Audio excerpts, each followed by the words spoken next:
Mr. White, you say you have a witness that says he's this child's father. Jerome, please escort Mr. White's witness into the courtroom. It seems like men will never realize it only takes 1 day, 1 minute, or even 1 stroke to make a baby. As long as the white milk goes inside and both parties are fertile, and it's a wrap. This needs to be taught in school to avoid men saying things like this when they grow up. Mr. White, you have summoned Ms. Loving to court to prove you did not father her 5-month-old daughter, Loyal. Yes. You've brought a witness to court today who believes he is the baby's father. Mr. White is not just in paternity court to reject Ms. Loving's child, he even brought another potential father to the court. That's another level of rejection, like Mr. White is trying desperately to remove himself from the equation that equated to the birth of the child. Whew! Anyway, Ms. Loving says she has nothing much to say about the situation as she accepts having another sexual partner, but she knows for sure Mr. White is the biological father of the child in question. But you had a sexual relationship. Yes, ma'am. Going on dates. Correct. Meeting his mom, calling Correct. his mom. Correct. You're calling my mom. I'm Correct. meeting your brothers. I took you to a Correct. family reunion, Correct. but I'm not your girlfriend. Correct. That's still, we had an understanding you though. call that, It's still an what is understanding. that? It was, what is it? But what did you call it though? It wasn't no relationship. Okay, with- so Wow! Going on dates, having sexual intimacy without protection, meeting each other's families, attending family reunions, and not dating? That's some serious type of arrangement best known to Mr. White. It's obvious that Ms. Loving thought they were in a relationship, but as she can see in court, Mr. White thought differently. Where you realize she's pregnant, how do you find out? If I can recall, I was at work, you know, and then she had told me she was pregnant, and so, you know what I'm saying, so when I got off work, I went over there. At the end of the day, you know what I'm saying, I'm asking, I'm the only possibility. She like, yeah. I did say So yes. I'm like, I said so- yes. Correct. Mr. White already had his mind set on not believing he's the father from the jump. However, Mr. White was still trying to be a good friend as he previously stated they were friends. Mr. White went with the flow, but Mr. White said they were not around each other and just after a one-time thing, and Loving misses her period. Well, again and again, one time is enough to do the trick, mister. The day she gave birth, Your Honor, You went to the I hospital. went up there. Before I went up there, I got a DNA test, Your Honor. Left the DNA test in the car, because I ain't want to bring it up there, because I ain't know who was up there. You feel what I'm saying? I ain't want to be rude, because we're going to be in my That was hand. rude anyways, Will, for you to even do that. That was I mean, how- inconsiderate. I just listen, had birth. Oh, we have to support Mr. White on this one. Women need to start knowing for sure who their baby daddy is. Playing both sides of the fence needs to come with some sort of responsibility, like knowing the father of the baby, Ms. Loving. Mr. White is well within his right to know if he's the biological father or not. You did not know for certain if you were the child's father. No, ma'am, I did not. I'm like, why you ain't tell me it was a 50% chance? She was like, I did tell you that. I did tell you that. These two don't even have each other's phone numbers, and one claimed they were friends while the other claimed they were in a relationship without having each other's phone numbers? That must be a joke. Mr. White isn't cool with Ms. Loving around talking about a 50-50 chance, and to be fair, that's tacky, but Ms. Loving defends herself saying she was given 2 different conception dates. So when you got the second conception date, you said it brought Mr. Talbert into the picture as a potential father, and yet you're saying today Mr. White is your child's father.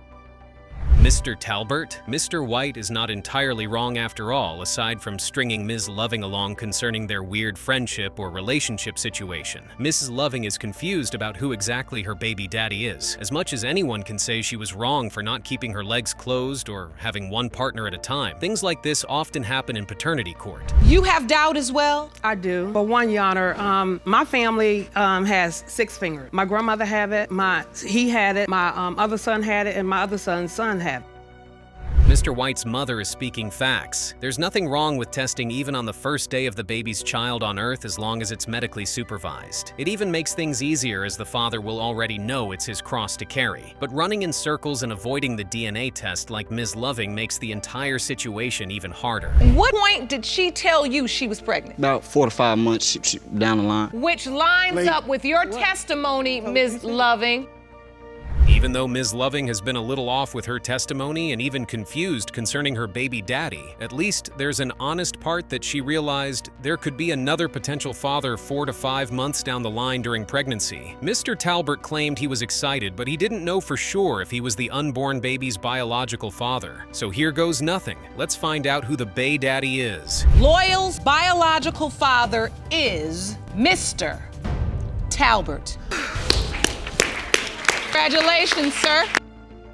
Juggling 2 or more different women at the same time is like a paying job to some men. How they have the time and energy to play both sides needs to be studied because one woman is enough to deal with, not to mention 2. But Mr. Macon seems to be a professional in this field, and we are about to know how he runs his turf. Ms. Puckett, you claim the defendant, Stephen Macon, fathered your child while in a relationship with his current girlfriend, Ms. Glover. Yes, Your Honor. You claim you can prove he got you pregnant at the same time.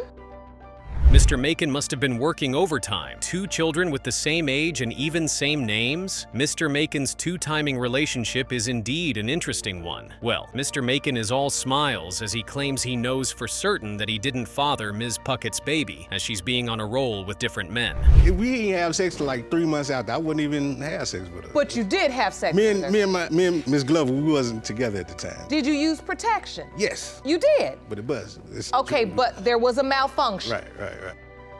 The protection malfunctioned, but Mr. Macon is still convinced he didn't father the child. Okay, while Mr. Macon's supposed girlfriend is sitting and gesticulating at his words, Ms. Puckett took over saying they were in a relationship and Mr. Macon was so good to her. Did you know he had a girlfriend that he was off and on with? No. So in your mind, what was this thing you all had? Well, we was dating. He was treating me real good. He buy me stuff. He gave me money when I needed it.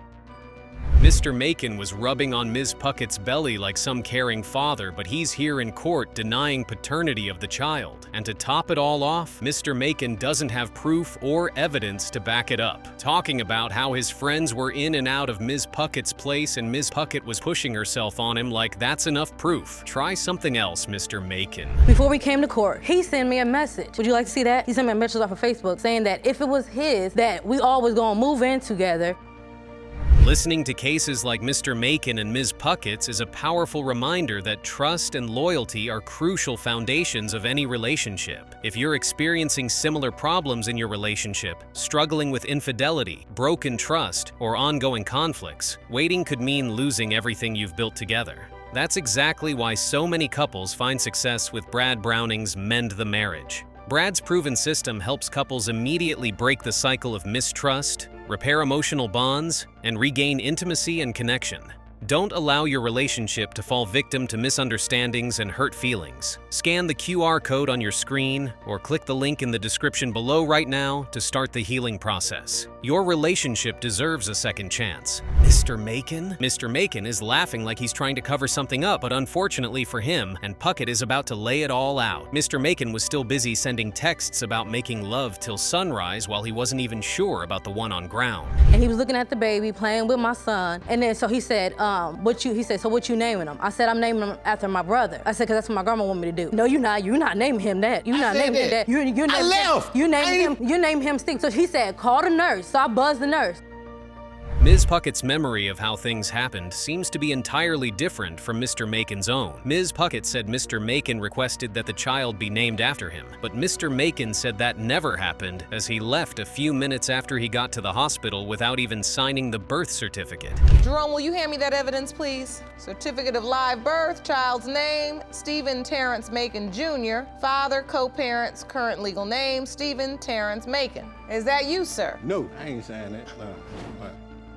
Mr. Macon keeps lying and, interestingly, keeps getting caught in his lies. Anyway, judging by Mr. Macon's negative response to the judge's question, it seems like Ms. Puckett or someone else forged Mr. Macon's signature, and every other thing attributed to a father signing a child's birth certificate. What exactly happened? What exactly y'all got going on? To get the truth from him. Because I didn't heard your name twice. You know what I'm saying? I knew we was going through things, but he didn't want to be honest with me about it. Can I say something? And so were you there the day she knocked on the door? Yes, I was there. I didn't answer because I have my kids in the house.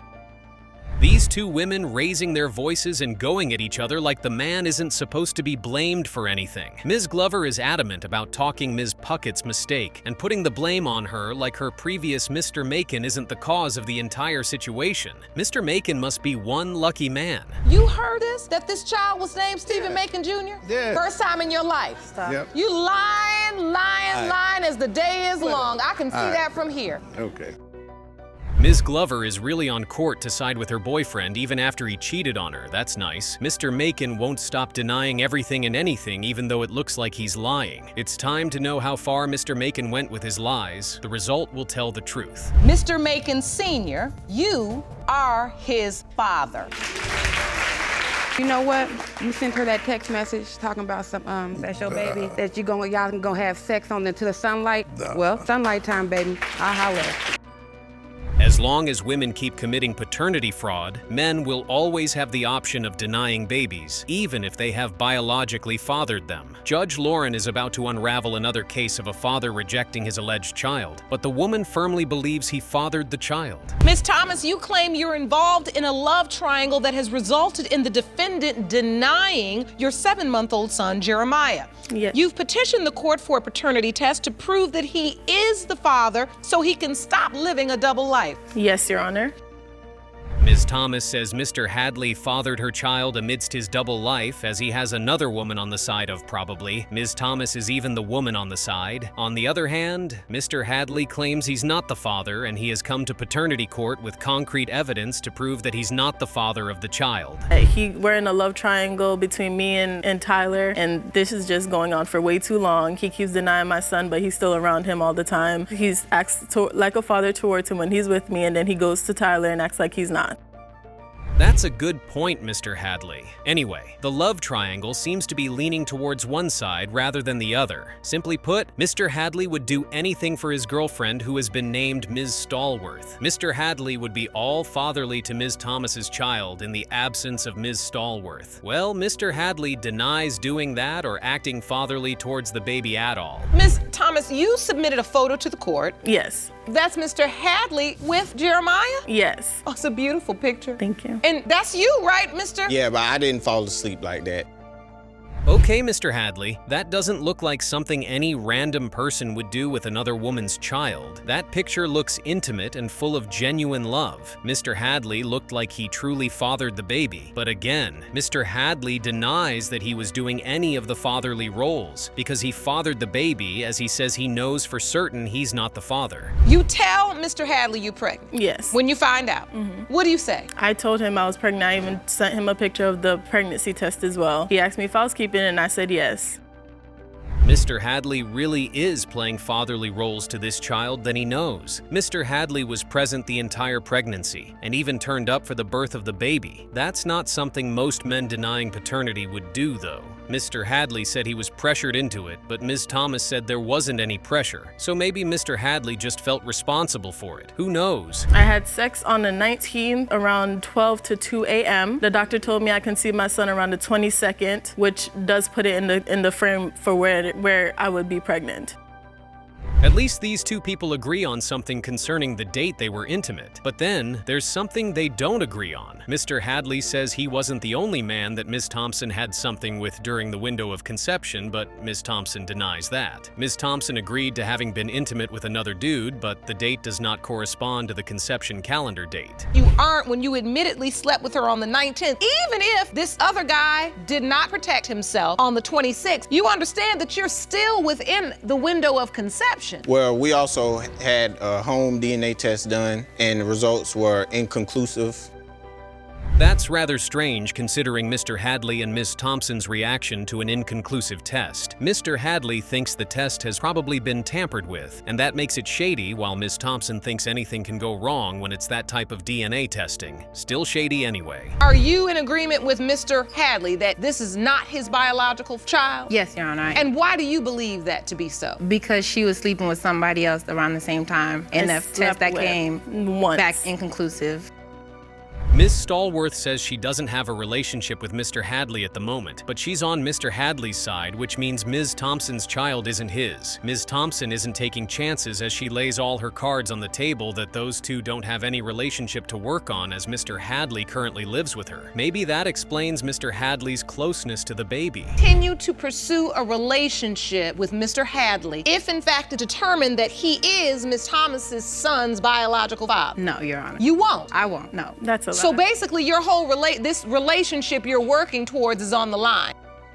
Mr. Hadley must be the talking of the town, seeing how he keeps going back and forth between these two women. Ms. Stallworth says her supposed relationship with Mr. Hadley is over if the result comes back positive. Mr. Hadley doesn't have anything to worry about anyway. Ms. Thompson looks like she will take him in again, but let's see this through to the end. Mr. Hadley, you are not his father.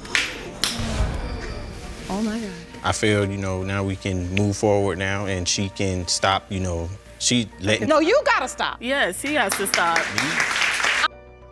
Having teen babies while you're grown may be interesting and beautiful since you'll grow up with them, but it still doesn't mean it's right. But what do we do about having teen babies and not learning from them as the same mistake is being repeated over time? Let's find out about that in this case. At Young Start, you maintain that all your children know and have been accepted by their fathers until now. Yes, Your Honor. You've petitioned the court for a DNA test to prove that Mr. Harris is the father of your 9-month-old twins, Shekinah and Malachi Galloway.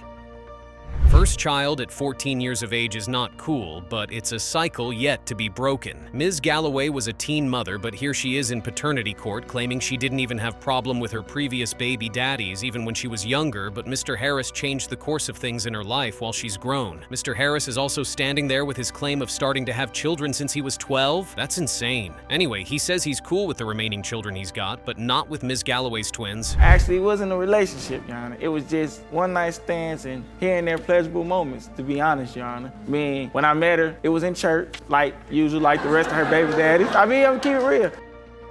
So these two are supposed to be holy buddies and keep things straight, but they chose something else, and paternity court it is. Mr. Harris and Ms. Galloway meeting in church isn't the only problem, but the fact that Ms. Galloway was dating someone Mr. Harris knew, and they got to meet due to him giving them a ride. That's a little bit confusing, but we get the point. You met him in church. Yes. And the next thing you know, you having sex with him in an abandoned van? Yes, ma'am. You did not use protection. No, I didn't. We did not use protection, and it was like maybe 3 minutes, and then he was like, okay, I have to use 3 minutes, 45 minutes.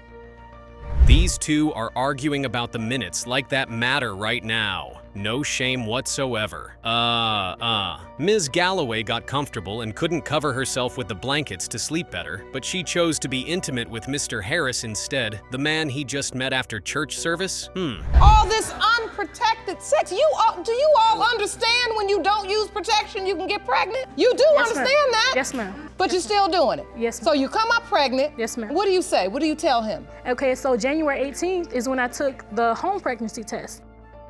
Speak on it, Judge. These grown folks having intimate sessions without using protection and expecting a rainbow from heaven instead of a pregnancy. Ms. Galloway and Mr. Harris had a couple of intimate sessions, and the result came without any delay. With a picture Jerome, let me see that evidence, please. With a picture of the babies and my other 2 daughters that I do take care of and not a deadbeat too, and her saying, you are the father. Why would you just post this? I mean, because you're not just posting Mr. Harris to embarrass him, you got your kids' faces up there.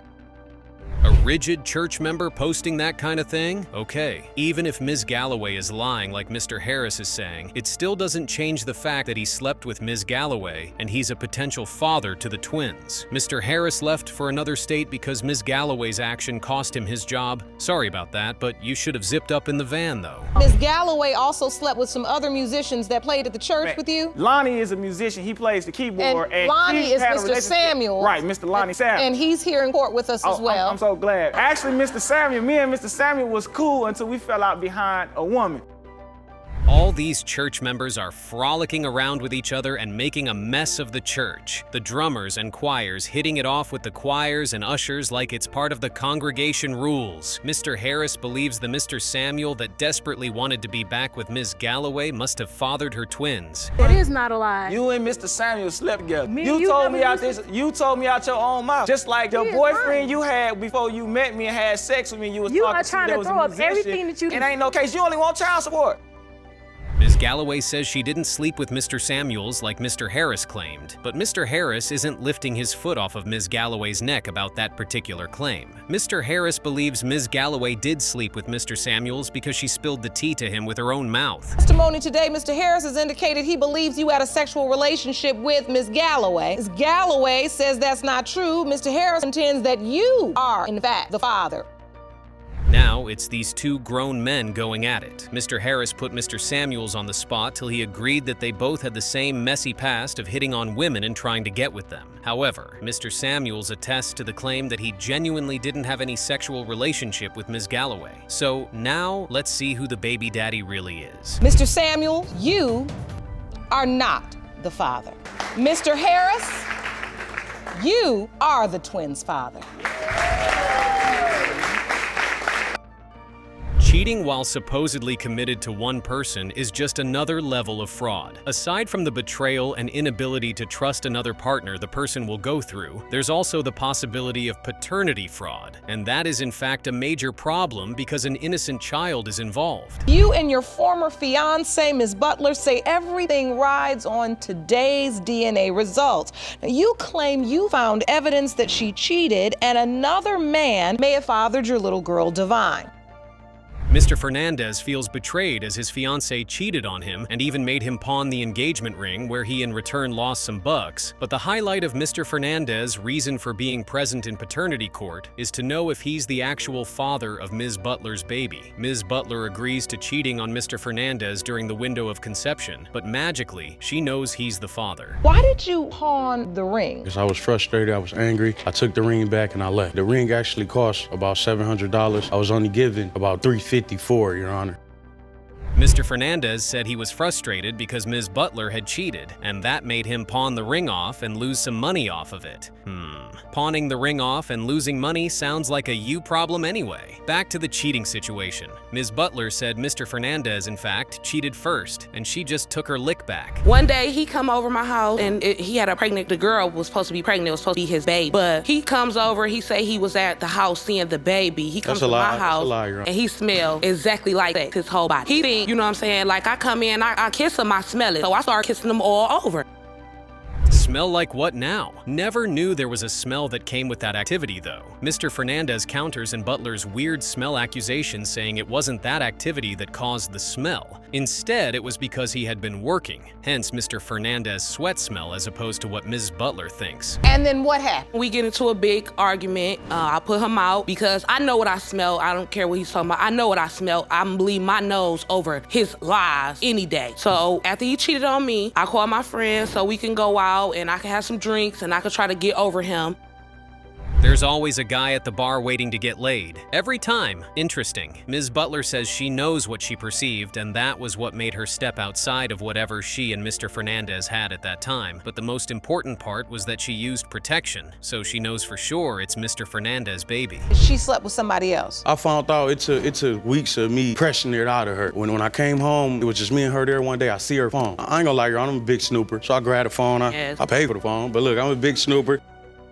Oh, allergic to latex, but never mind. Mr. Fernandez believed they were still a thing, but Ms. Butler didn't feel the same way. Just like Mr. Fernandez said he didn't cheat, but Ms. Butler says she knows what she perceived and felt. Now we don't know who's lying or telling the truth. Ms. Butler, are you or are you not allergic to latex? Are you? No. So you're not? No. No, she's not. She just said she was Oh, so that was a lie. That's why we're here, Your Honor, because she's a liar. Ms. Butler lied to Mr. Fernandez about the latex allergy, and that must have made Mr. Fernandez feel worse. According to Mr. Fernandez, Ms. Butler was just trying to trap him. Maybe that worked out well for Ms. Butler since Mr. Fernandez did propose to her at some point. Wore the condom at all. But the baby looks just like him. I also have evidence. I want to submit pictures when I was a newborn and her as a newborn. At the time that I felt we looked alike. All right. Ms. Butler is certain it can't be for the other random dude she slept with because she used protection, which she previously lied about being allergic to. However, Mr. Fernandez is over the latex situation and now claims the baby doesn't look anything like him. Ms. Butler points out different body features where she sees a resemblance, but Mr. Fernandez says he can't see them. You're not. How you gonna get $300 for a ring that was mine? That's mine. My ring. You gave it to me. You put on my finger. But that was a part of us, our bond, our relationship. Okay. But you cheated. So You how broke you gonna, all that. so You how broke you all gonna that. take it back? You handed. That's your loss. That's your fault. Here we go. Mr. Fernandez seems to be missing the point where no one forced him to pawn the ring, whether he was frustrated or anything. Maybe Mr. Fernandez needed money, and since he got betrayed by his lover, that was the best thing to make money off. But nobody owes him any change. Let's get back to the paternity of the innocent baby and find out if Ms. Butler did use protection like she claimed, or Mr. Fernandez would need more things to sell to care for the baby. Mr. Fernandez, you are her father. I told you. I know what I'm talking about. I told you that's your baby. Come here, man. I'm sorry. I'm sorry.